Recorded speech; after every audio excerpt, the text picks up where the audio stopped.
되어 있습니다. 받들어서 봉독하겠습니다. 여호와께서 집을 세우지 아니하시면 세우는 자의 수고가 헛되며 여호와께서 성을 지키지 아니하시면 파수꾼의 깨어 있음이 헛되도다. 너희가 일찍이 늦게 누우며 수고의 떡을 먹음이 헛되도다. 그러므로 여호와께서 그의 사랑하는 자에게는 잠을 주시는도다. 보라, 자식들은 여호와의 기업이요 태의 열매는 그의 상급이로다. 전문자의 가식은 장사주 중에 화살 같으니. 다 같이 있습니다. 이것이 그의 화살통에 가득한 자는 복되도다. 그들이 성문에서 그들의 원수와 담판할 때에 수치를 당하지 아니하리로다. 아멘. 아멘. 고려 시대 때 대표적인 장수 하나를 뽑아라 하고 저에게 만약에 누가 질문한다면 저는 서슴지 않고 최영 장군을 뽑을 것입니다. 그는 고려 최고의 위치에서 권력이나 재물을 탐하지 않고 국가에 충성하면서 사람들에게 사랑과 존경을 받았던 인물입니다. 그의 아버지 최원직의 가르침, 황금부기를 돌같이 하라는 말을 가슴에 늘 새기며 살았다고 합니다.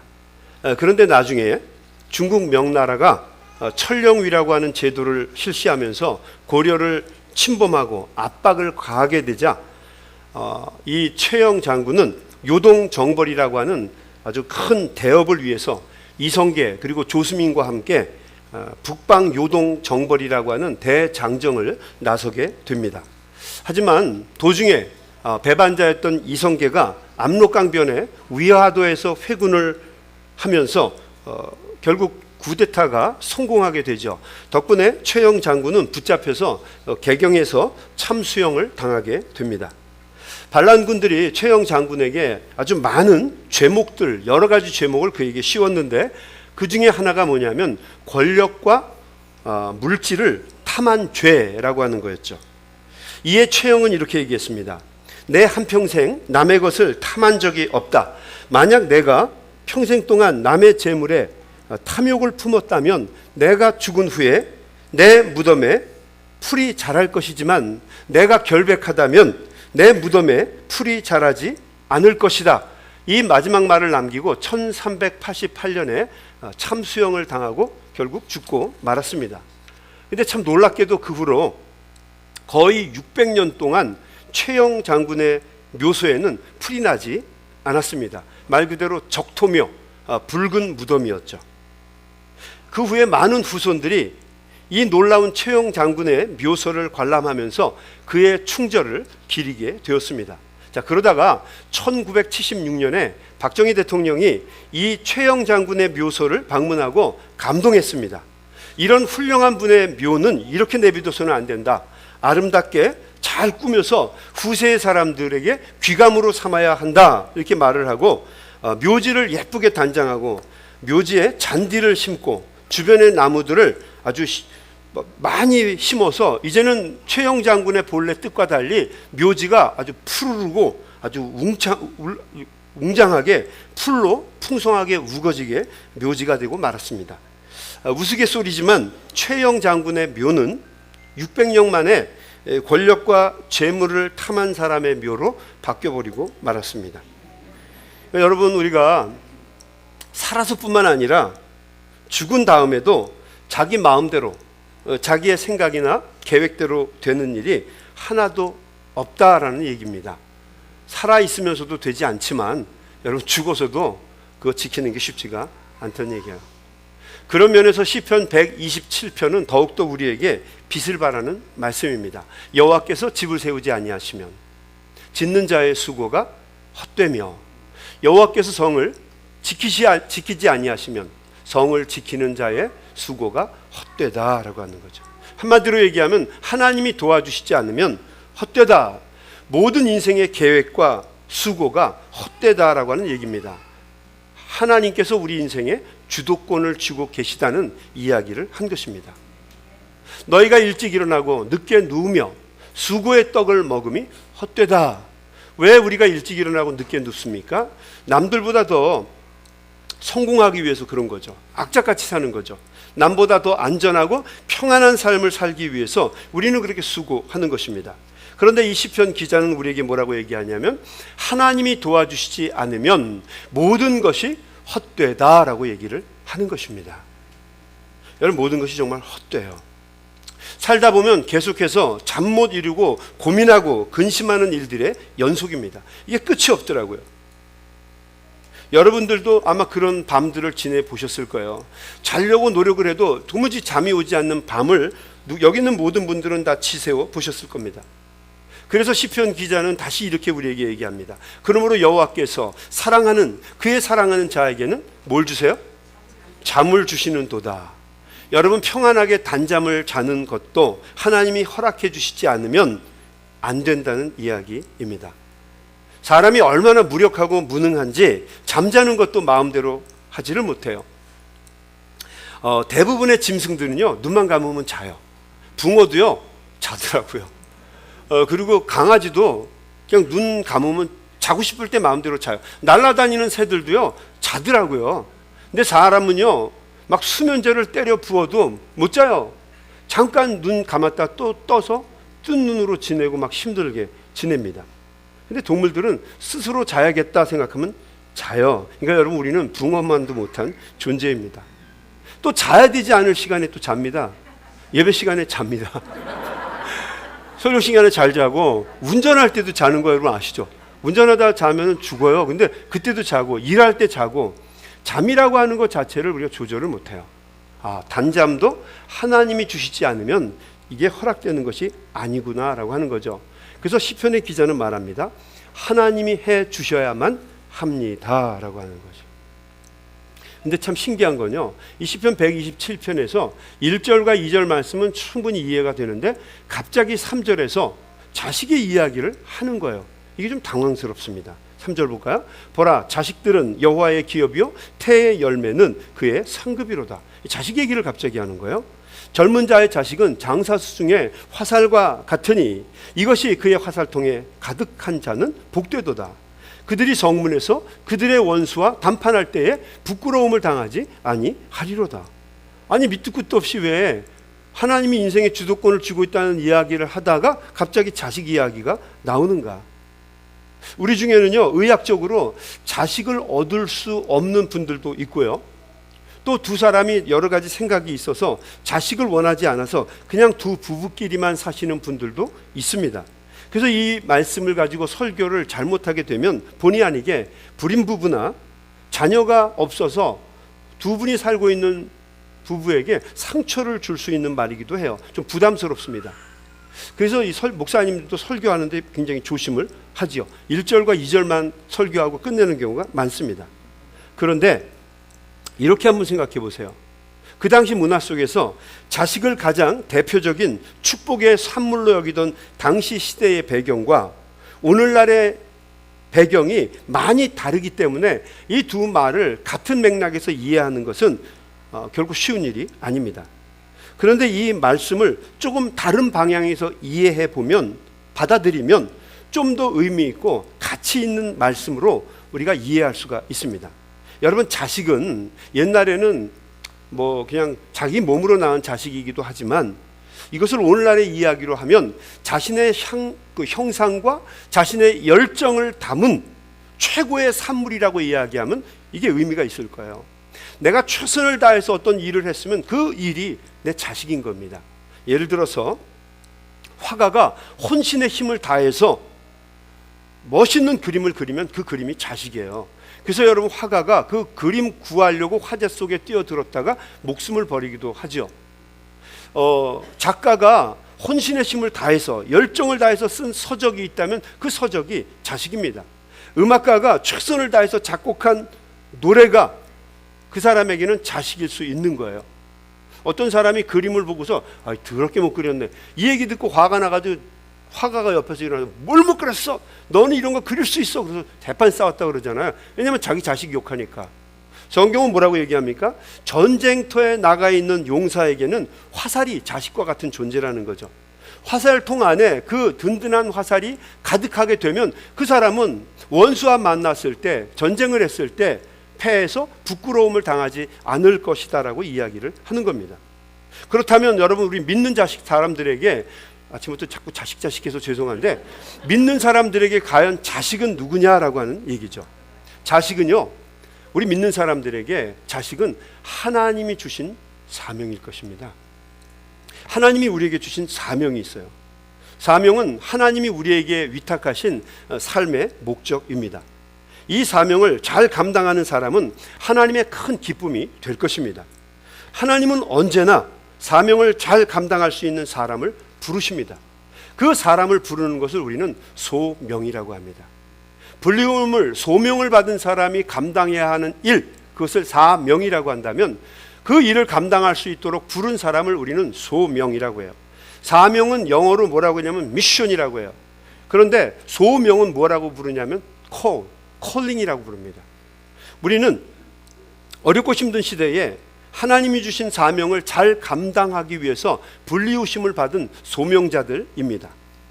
우리의 힘과 능력으로만은 절대로 하나님이 주신 사명을 감당할 수 없기 때문에 하나님께 소명을 받은 사람들은 항상 겸손하게 하나님의 도우심과 은혜를 구할 수밖에 없습니다.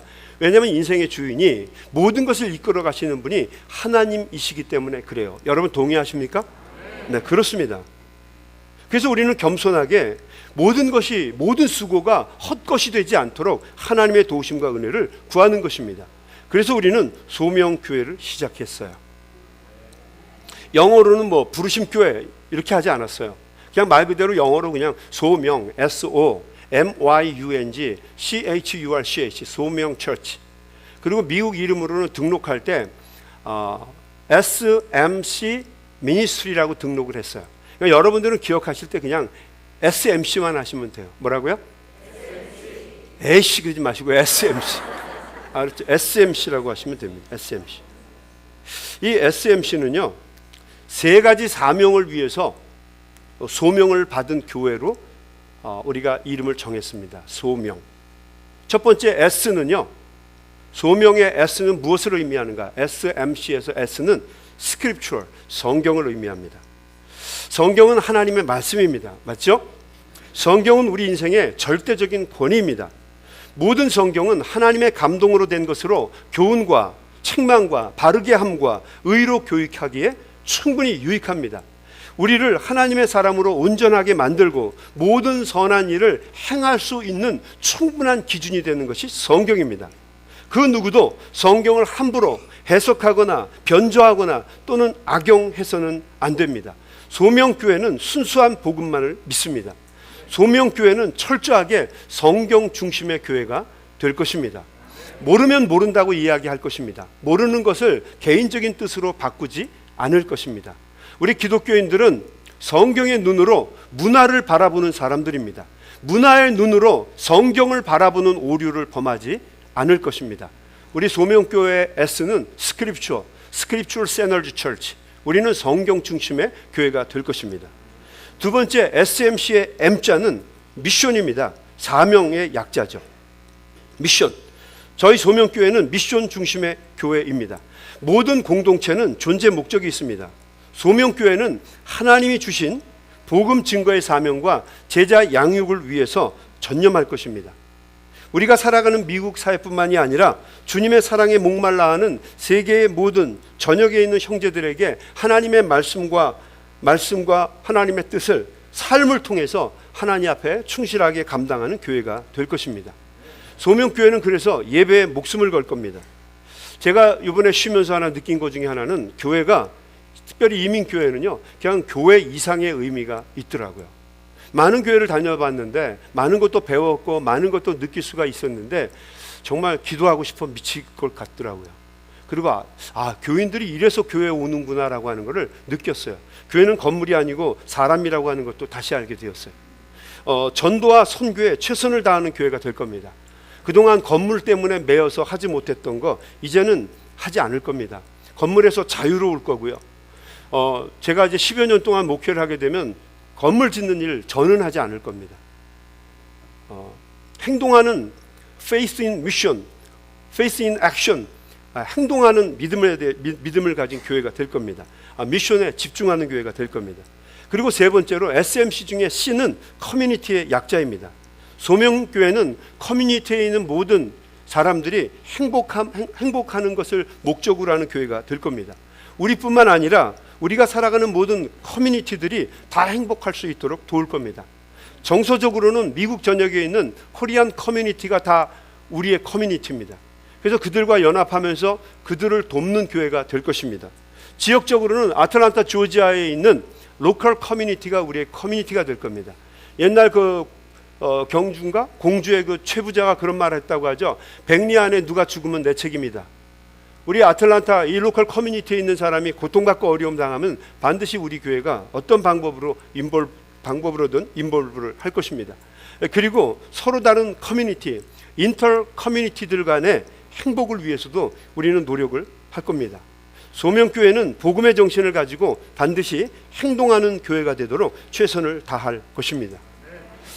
이 얘기는 제가 여러분 마음을 무겁게 해드리려고 하는 게 아니라 어느 정도 얘기는 해야 될 것 같아서 합니다. 이번 불미스러운 사태로 인해서 참 말이 많았습니다. 어떤 사람은 왜 목사님이 말을 한마디도 안 하고 그랬냐라는 질문도 해요.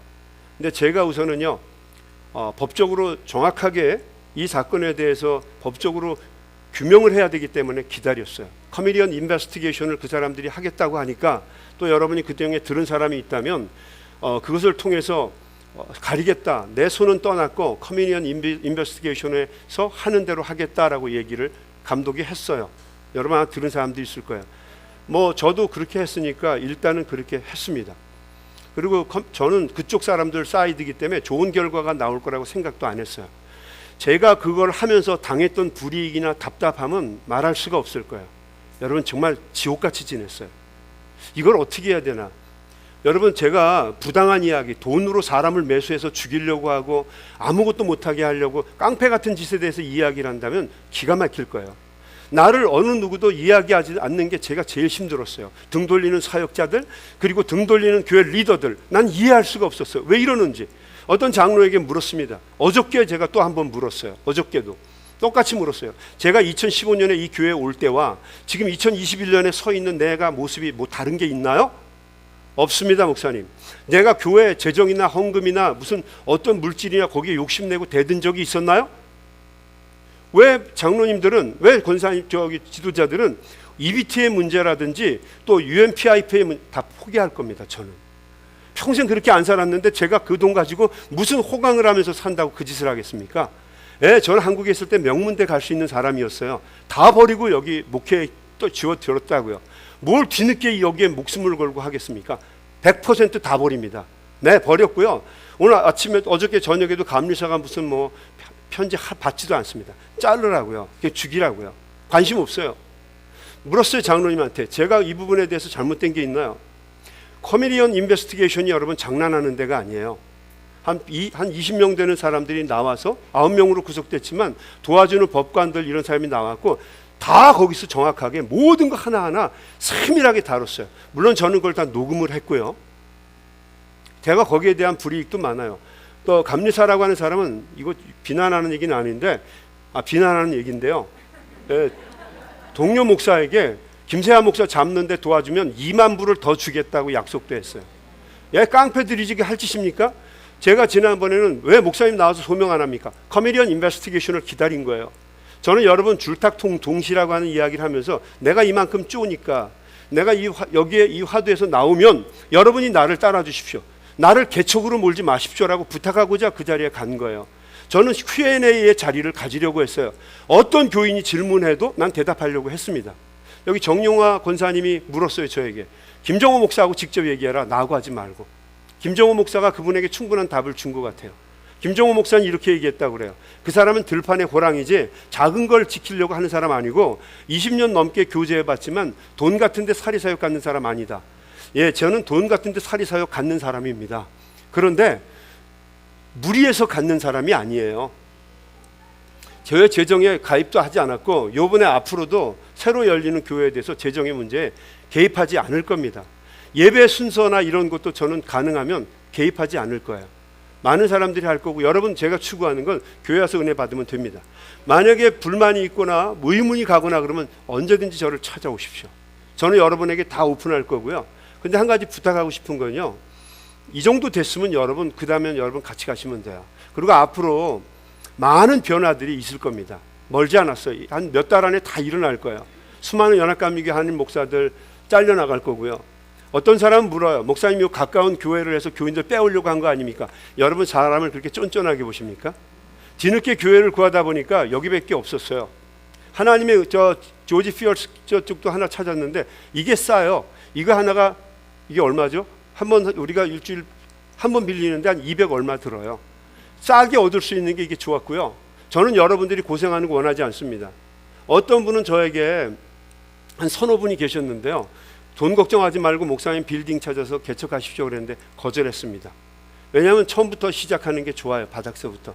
근데 오늘 여러분이 이렇게 많이 오실 거라는 생각은 정말 못했어요. 떡 모자라겠는데. 여러분 믿음을 가지시고요. 한번 최선을 다해서 따라하면 좋을 것 같습니다. 하나님 앞에 저도 진실하게 살겠습니다.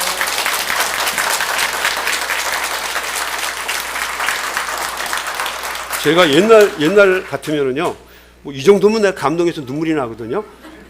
근데 눈물이 안 나요. 다 쏟아버려가지고. 그래서 기도하겠습니다. 하나님 고맙습니다. 오늘 이렇게 다시 만나서 예배할 수 있게 하신 것 하나님 감사합니다. 하나님이 우리에게 주신 분명한 소명이 있습니다. 주님 절대로 뒤돌아보지 않게 해주시고 과거에 사로잡히지 않게 해주시고 앞만 보며 더 힘있게 사역 감당할 수 있도록 도와주옵소서. 하나님 우리가 처음에는 열정을 냈지만 시간이 지나면서 약해질 수 있고 넘어질 수 있습니다. 주님 저희들을 도와주시고 열정보다도 하나님 변치 않는 믿음으로 주님만 바라보며 하나님이 우리에게 주신 소명을 위해 최선을 다할 수 있도록 저희들을 붙잡아 주시고 인도해 주옵소서. 아직도 우리가 코로나 바이러스 속에서 힘들고 어려운 시간을 보내고 있습니다. 주님 우리 귀한 종들 붙잡아 주셔서 안전하고 건강하게 이 시기를 이겨나갈 수 있도록 도와주시옵소서. 예수님의 이름으로 기도하옵나이다. 아멘. 아멘. 축도도 같이 할까요? 하나님 우리에게 새로운 소명의 시간을 주셔서 감사합니다. 하나님 주신 부르심의 사명 가지고 주어진 일 잘 감당할 수 있도록 도와주옵소서. 이제는 성부, 성자, 성령 삼위일체 되시는 주님의 사랑과 은혜가 새로운 마음으로 믿음의 새 행진을 시작하는 사랑하는 귀한 종들의 삶에 이제로부터 영원토록 함께 하시기를 간절히 축원하옵나이다. 아멘.